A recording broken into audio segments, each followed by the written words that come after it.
When you record a video, sometimes your skin color is off. So it's a little bit too dark, too bright. It's from the color shifted. It doesn't fit. It's not your real color. The good thing is in Premiere, there is an easy fix for this. Now I'm in Adobe Premiere, and as you see, my skin color is off. First thing I do is I create an opacity mask around a part of my skin. So let's take this pen and select here a part of my skin. I'm taking here a triangle.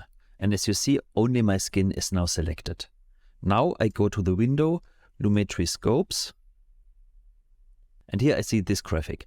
If you don't see this, if you, for example, see here the waveform, or you see the histogram, you can really, as you see, just select the vector scope and deselect the other part. Now here you have a small gray line, and here like a vague area, which reflects how our current color from our mask is presented.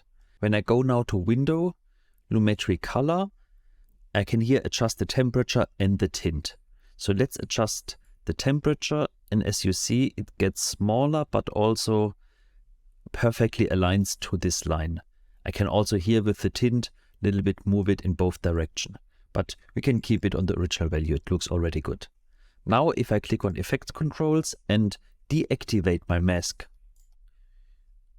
and also deselect the selected mask that I really see it, you see the color fits now more perfect. For example, deactivating the Lumetri color, you see how off it was, but this is now really a healthy color. And that's how easy it is. And if you liked this video, if it helped you, please give it a thumb up and subscribe to my channel if you don't want to miss any further videos to help you.